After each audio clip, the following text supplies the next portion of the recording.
रमकलिया, जी हाँ, यही तो नाम था उस लड़की का। 16 वर्ष की रमकलिया अपने माँ बाप की इकलौती संतान थी। उसके माँ बाप उसका बहुत ही ख्याल रखते थे और उसकी हर मांग पूरी करते थे। अरे यहाँ तक कि हमारे गांव जवार के बड़े बुजुर्ग बताते हैं कि गांव क्या पूरे जवार में सबसे पहले साइकिल रमकलिया के घर पर ही खरीद कर आई थी। उस साइकिल को देखने के लिए गांव जवार टूट पड़ा था। रमकलिया उस समय उस साइकिल को लंगड़ी चलाते हुए गधाई, खेत खलिहान सब घूम आती थी। रमकलिया बहुत ही नटखट थी और लड़कों जैसा मटरगस्ती करती रहती थी। वो लड़कों के साथ कबड्डी, चिक्का आदि खेलने में भी आगे रहती थी। एक बार कबड्डी खेलते समय गलगोदही करने को लेकर झगड़ा हो गया। अरे देखने वाले तो बताते हैं कि रमकलिया ने विपक्षी टीम के लड़कों को दौड़ा दौड़ा कर मारा था, पानी पिला पिला कर मारा था। किसी के दांत से खून निकल रहा था तो कोई चिल्लाते हुए अपने घर की ओर भाग रहा था। रमकलिया से उसके हमउम्र लड़के पंगा लेना उचित नहीं समझते थे, क्योंकि उसके हमउम्र लड़के उसे उजड़ और झगड़ालू टाइप की लड़की मानते थे। कोई उसके मुंह लगना पसंद नहीं करता था। हाँ, यह अलग बात थी कि सभी लड़के उससे डरते थे। मई का महीना था, कड़ाके की गर्मी पड़ रही थी। रमकलिया खर खर दोपहरिया में अपनी साइकिल उठाए और गांव से बाहर अपने बगीचे की ओर चल दी। उसका बगीचा धोबरिया गढ़ी के किनारे था। इस बगीचे में आम और महुए के पेड़ों की अधिकता थी। ये बगीचा गांव से लगभग 1 किलोमीटर की दूरी पर था। बगीचे में पहुंचकर पहले तो रमकलिया खूब साइकिल हनहनाई, पूरे बगीचे में दौड़ाई और पसीने से तरबतर हो गई। उसने बगीचे के बीचों बीच एक मोटे आम के पेड़ के नीचे साइकिल खड़ी करके अपने दुपट्टे से चेहरे का पसीना पोंछने लगी। पसीना ओसीना पोंछने के बाद पता नहीं रमकलिया को क्या सूझा कि वो उसी पेड़ के नीचे अपना दुपट्टा बिछाकर उस पर लेट गई। बगीचे में लेटे लेटे ही रमकलिया का मन पंछी उड़ने लगा। वह सोचने लगी कि उसके बाबूजी उसके लिए एक वर की तलाश कर रहे हैं। वह थोड़ा सकुचाई, थोड़ा मुस्काई और फिर सोचने लगी, एक दिन एक राजकुमार आएगा और उसे बियाह कर ले जाएगा। पता नहीं वह कैसा होगा, कौन होगा, कहाँ का होगा। पता नहीं मैं उसके साथ खुश रह पाऊंगी कि नहीं। पर खैर, जो ईश्वर की मर्जी होगी वही होगा। बाबूजी उसके लिए जैसा भी लड़का खोजेंगे वह उसी से शादी करके खुश रहेगी। उसे पक्का विश्वास था कि उसके बाबूजी उसकी शादी जरूर किसी धनवान घर में करेंगे, जहां उसकी सेवा के लिए जरूर कोई न कोई नौकरानी होगी। अभी रमकलिया इन्हीं सब विचारों में खोई थी कि उसे ऐसा आभास हुआ कि उसके सिर के तरफ कोई बैठकर उसके बालों में अंगुली पिरो रहा है। रमकलिया के साथ ऐसा पहली बार नहीं हो रहा था। ये तो आए दिन की बात थी। बकरी गाय आदि चराने वाले लड़कियां या लड़के चुपके से उसके पीछे बैठकर उसके बालों में अंगुली पिरोते या सहलाते रहते थे, और रमकलिया भी खुश होकर उन्हें थोड़ा बहुत अपना साइकिल चलाने को देती थी। पर पता नहीं क्यों आज रमकलिया को यह आभास हो रहा था कि अंगुली कुछ इस तरह से पिरोई जा रही है कि कुछ अलग सा ही एक अनजान आनंद का एहसास हो रहा है। ऐसा लग रहा है कि कोई बहुत ही प्रेम से बालों को सहलाते हुए अपनी अंगुलियां उसमें पिरो रहा है। आज रमकलिया को एक अलग ही आनंद मिल रहा था, जिसमें उसके यौवन की खुमारी भी छिपी लग रही थी। उसके शरीर में एक हल्की सी गुदगुदी हो रही थी और उसे अंगड़ाई लेने की भी इच्छा हो रही थी, पर वह बिना शरीर हिलाए चुपचाप लेटी रही। उसे लगा कि अगर उठकर बैठ गई तो ये स्वर्गिक आनंद पता नहीं दोबारा मिलेगा कि नहीं। उसने बिना पीछे मुड़े ही धीरे से कहा कि 10 मिनट और ऐसे ही उंगलियां घुमाओ तो मैं 1 घंटे तक तुम्हें साइकिल चलाने के लिए दूंगी। पर पीछे से कुछ भी आवाज नहीं आई। फिर भी रमकलिया मदमस्त लेटी रही। उसे हल्की हल्की नींद आने लगी। शाम हो गई थी और रमकलिया अभी भी बगीचे में लेटी थी। तभी उसे उसके बाबूजी की तेज आवाज सुनाई दी, रामकली, बेटी रामकली, अरे कब से यहाँ आई है? मैं और तुम्हारी माँ कब से तुम्हें खोज रहे हैं। इस सुनसान बगीचे में जहाँ कोई भी नहीं है, तू निडर होकर सो रही है। रमकलिया ने करवट ली और अपने बाबूजी को देखकर मुस्काए। उसके बाबूजी उसे घर चलने के लिए कहकर घर की ओर चल दिए। रमकलिया उठी, साइकिल उठाए और लगड़ी मारते हुए गांव की ओर चल दी। उस रात पता नहीं क्या हुआ कि रमकलिया ठीक से सो न सकी। पूरी रात करवट बदलती रही। जब भी सोने की कोशिश करती, उसे बगीचे में घटी आज दोपहर की घटना याद आ जाती। वह बार बार अपने दिमाग पर जोर डालकर यह जानना चाहती थी कि आखिर कौन था वह। वह अब पछता रही थी। उसे लग रहा था कि पीछे मुड़कर उसे उससे बात करनी चाहिए थी, लेकिन वो करे भी तो क्या करे। उस अनजान व्यक्ति के कोमल, प्यार भरे स्पर्शों से उसे अचानक कब नींद आ गई थी पता ही नहीं चला था। अरे अगर उसके बाबूजी बगीचे में पहुंचकर उसे जगाते नहीं तो पता नहीं कब तक सोती रहती। सुबह जल्दी जगकर रमकलिया फिर अपनी साइकिल उठाए और उस बगीचे में चली गई। सुबह की ताजी हवा पूरे बगीचे में हिचकोले ले रही थी, पर पता नहीं क्यों सरसराती हवा में, पत्तियों टहनियों से बात करती हवा में रमकलिया को एक भीनी भीनी मदमस्त कर देने वाली सुगंध का आभास हो रहा था। उसे ऐसा लग रहा था कि आज पवन देव उसके बालों से खेल रहे हैं। वो लगभग 1 घंटे तक बगीचे में रही और फिर घर वापस आ गई। घर आने के बाद रमकलिया पता नहीं किन यादों में खोई रही। उसी दिन फिर से खड़ खड़ दोपहरिया में रमकलिया का जी नहीं माना और वह साइकिल उठाकर बगीचे की ओर चली गई। बगीचे में 3-4 राउंड साइकिल दौड़ाने के बाद फिर रमकलिया एक आम के पेड़ के नीचे सुस्ताने लगी। उसे कुछ सूझा। वो हल्की सी मुस्काई और अपने दुपट्टे को अपने सर के नीचे लगाकर सोने का नाटक करने लगी। अभी रमकलिया को लेटे 2-4 मिनट भी नहीं हुए थे कि उसे ऐसा लगा कि कोई उसके बालों में अंगुली पिरो रहा है। वो कुछ बोली नहीं, पर धीरे धीरे अपना हाथ अपने सर पर ले गई। वो उस अंगुलियों को पकड़ना चाहती थी जो उसके बालों में घुसकर बालों से खेलते हुए उसे एक सुखद आनंद की अनुभूति करा रही थीं। पर उसने ज्यों अपने हाथ अपने सर पर ले गई, वहां उसे कुछ नहीं मिला, पर ऐसा लग रहा था कि अभी भी कुछ उंगलियां उसके बालों से खेल रही हैं। रमकलिया को बहुत ही अचंभा हुआ और वह तुरंत उठकर बैठ गई। पीछे सर घुमाकर देखी तो गजब हो गया।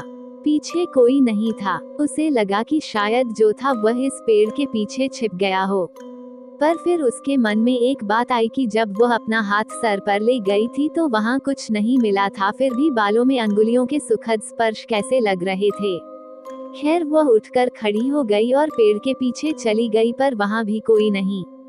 अब वो बगीचे में आसपास दौड़ लगाई, पर से कोई नहीं दिखा। फिर वह अपने साइकिल के पास आई और तेजी से चलाते हुए गांव की ओर भागी। उसे डर तो नहीं लग रहा था, पर कहीं न कहीं एक रोमांचित अवस्था जरूर बन गई थी, जिससे उसके रोंगटे खड़े हो गए थे। आज की रात फिर रमकलिया सो न सकी। आजकल उसे अपने आप में बहुत सारे परिवर्तन नजर आ रहे थे। उसे ऐसा लगने लगा था कि वह अब विवाह योग्य हो गई है।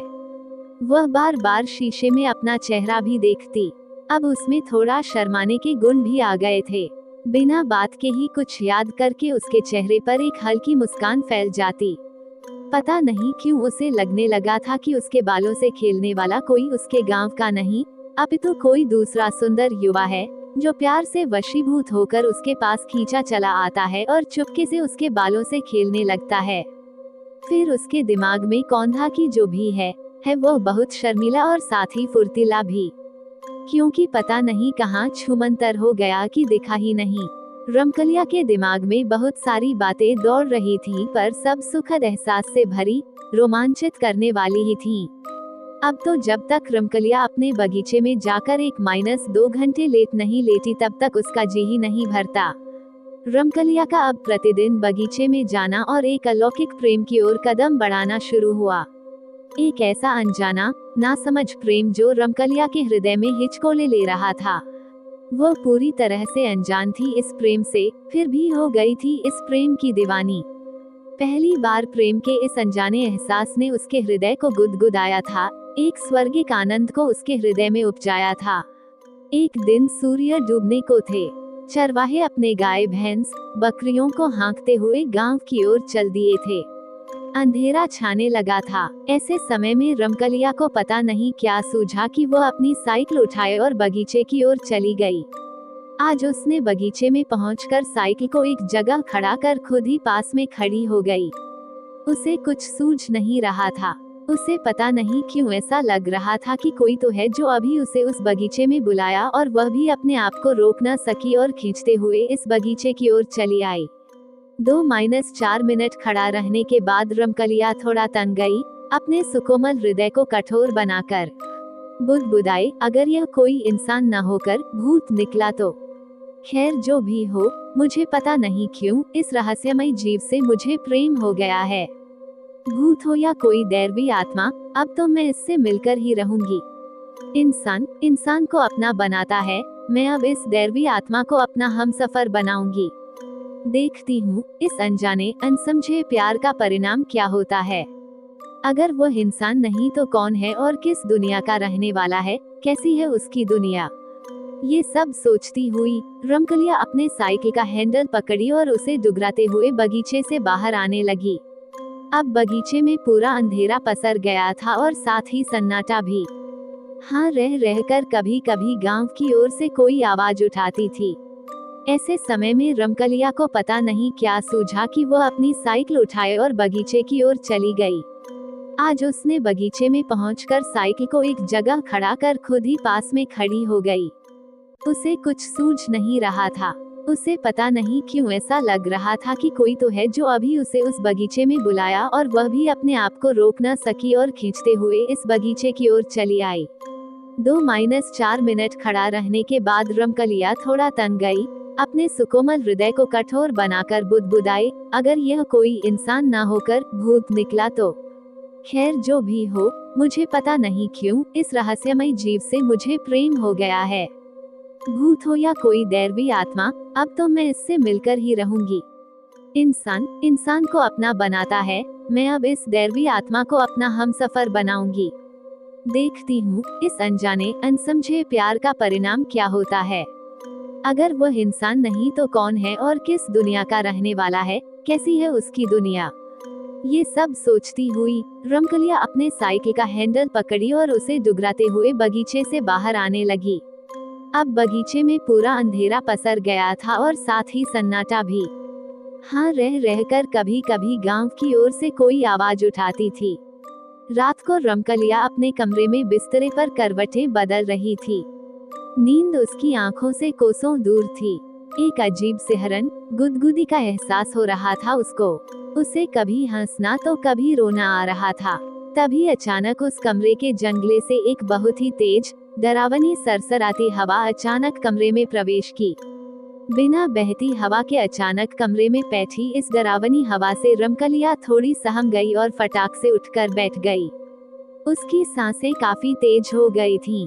वह धीरे धीरे लंबी सांस लेकर अपने बढ़ते दिल की धड़कन को भी काबू में करने का प्रयास किया। तभी उसे ऐसा लगा कि कोई उसके कान में हौले हौले भारी आवाज में गुनगुना रहा हो। बढ़ती दिल की धड़कन कुछ तो कह रही है, मैं तेरा दीवाना, जलता परवाना हूँ, तू क्यों नहीं समझ रही है। इसी के साथ उसे लगा कि वह सरसराती हवा उसके बिस्तरे के बगल में हल्के से मूर्त रूप में स्थिर हो गई है, पर कुछ भी स्पष्ट नहीं है। अचानक उसे लगा कि वही बगीचे में वाले सुकोमल हाथ फिर से उसके बालों के साथ खेलने लगे हैं, उसे एक चरम आनंद की अनुभूति करा रहे हैं। वह चाहकर भी कुछ न कह सकी और धीरे धीरे फिर से लेट गई। अरे ये क्या, उसके लेटते ही ऐसा लगा कि उसके कमरे में रखी एक काठ कुर्सी सरकते हुए उसके सिरहाने की ओर आ रही है। वो करवट बदली और उस काठ कुर्सी की ओर नजर घुमाई, तब तक वो काठ कुर्सी उसके सिरहाने आकर लग गई। फिर बिना कुछ कहे एक मदमस्त, अलहड़, प्रेमांगना की तरह हंगराई लेते हुए, सांसों को तेजी के साथ छोड़ते हुए वह फिर से चुपचाप बिस्तरे पर लेट गई। उसके लेटते ही वह सुकोमल हाथ फिर से उसके बालों से खेलने लगे। वह एक कल्पित दुनिया की सैर पर निकल गई।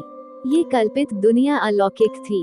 इस दुनिया की इकलौती राजकुमारी रमकलिया ही थी जिसे एक अपने सेवक से प्रेम हो गया था। वह इस कल्पित दुनिया में आनंदित होकर विचरण कर रही थी। अचानक रमकलिया को इस कल्पित दुनिया से बाहर आना पड़ा, क्योंकि से लगा कि कोई उसका सिर पकड़कर जोर जोर से हिला रहा है, यानी जगाने की कोशिश कर रहा हो। रमकलिया को लगा कि कहीं ये भी स्वप्न तो नहीं, पर वह तो जगी हुई ही थी। वह उठकर बैठ गई। फिर उस कमरे में शुरू हुई एक ऐसी कहानी जो रमकलिया को उसके पिछले जन्म में लेकर चली गई। रमकलिया बिस्तरे पर सावधान की मुद्रा में बैठी हुई थी। काठ कुर्सी पर मूर्त रूप में पर पूरी तरह से अस्पष्ट हवा का रूप विराजमान था और वहां से एक मर्दानी भारी आवाज सुनाई दे रही थी। वो आवाज कह रही थी, रमकलिया तू मेरी है, सिर्फ मेरी। मैं पिछले 2-3 जन्मों से तुझे प्रेम करता आ रहा हूँ। मैंने हर जन्म में तुझे अपनाने के लिए कुछ न कुछ गलत कदम उठाया है, पर इस जन्म में मैं तुझे सच्चाई से पाना चाहूंगा। वो आवाज आगे बोली, याद है, पिछले जन्म में भी मैं तुझे अथाह प्रेम करता था, पर तू मेरे प्रेम को नहीं समझ सकी और मैं भी बावला पागल तुझे पेड़ से धक्का दे दिया था। यहाँ मैं आप लोगों को रमेशरा की कहानी की याद दिलाना चाहूंगा, जो गांव की गोरी थी और उसे एक भेड़िहार का लड़का अपना बनाना चाहता था, पर रमेशरा के पिता द्वारा मना करने पर उस भेड़िहार पुत्र ने आत्महत्या कर ली थी और प्रेत हो गया था। बाद में वही प्रेत रमेशरा को उल्हा पाती खेलते समय धक्का दे दिया था और वही रमेशरा अब रमकलिया के रूप में फिर से पैदा हुई थी। आभार, मैं वही हूँ पर अब बदल गया हूँ। भले मैं आत्मा हूँ, एक प्रेत हूँ, पर अब मैं अपनी प्रियतमा का कोई अहित नहीं करूँगा और अब उसे नफरत से नहीं प्रेम से जीतूंगा। उस हवा रूपी आवाज की बातें सुनकर रमकलिया एक पागल प्रेमी की तरह उठकर उस कुर्सी पर विराजमान मूर्त पर अस्पष्ट हवा से लिपट गई। वो सिसक सिसक कर कहने लगी, तू जो भी हो पर है मेरा प्रियतम। मैं अब तेरे बिना जी नहीं सकती। तू अब देर न कर, अभी मेरी मांग में सिंदूर भर और मुझे अपना बना। मुझे सदा सदा के लिए अपने साथ ले चल। इतना कहने के बाद रमकलिया को पता नहीं अचानक क्या हुआ कि वह बिस्तरे पर गिर गई। सुबह सुबह रमकलिया के माता पिता रमकलिया के कमरे का दरवाजा पीटे जा रहे हैं, पर वो उठने का नाम नहीं ले रही है। रमकलिया के माता पिता बहुत ही परेशान हैं, क्योंकि रमकलिया के कमरे से कोई सुगबुगाहट नहीं आ रही है। आसपास के कुछ लोग भी एकत्र हो गए हैं। सब चिल्ला चिल्ला कर रमकलिया को जगाना चाहते हैं। अंततः रमकलिया के माता पिता ने कमरे का दरवाजा तोड़ने का फैसला किया, क्योंकि वे अब किसी अनहोनी की आशा में पीले पड़ते जा रहे थे। लकड़ी के दरवाजे पर कसकर एक लात पड़ते ही अंदर से लगी उसकी किल्ली निकल गई और भड़ाक से करके दरवाजा खुल गया। दरवाजा खुलते ही रमकलिया के माता पिता रमकलिया के बिस्तर की ओर भागे। साथ में आसपास के कई लोग भी थे। रमकलिया के कमरे का हुलिया पूरी तरह से बदला हुआ था। कमरे में एक अजीब भीनी भीनी खुशबू पसरी हुई थी और साथ ही रमकलिया के बिस्तरे पर तरह तरह के फूल बिछे हुए थे। पास पड़ी कुर्सी पर सिंदूरे का एक डिब्बा पड़ा हुआ था और ऐसा लग रहा था कि बिस्तरे पर रमकलिया नहीं, कोई नवविवाहिता लाल साड़ी पहनकर औंधे मुंह लेटी हुई है। रमकलिया की मां ने देर न की और बिस्तरे पर सोई उस महिला को झकझोरने लगी। अरे ये क्या! उस सोई तरुणी ने करवट बदला और आंखें मलते हुए उठकर बैठ गई। सभी लोग अचंभित तो थे ही, पर रमकलिया का ये रूप देखकर उन्हें सांप भी सूंघ गया था।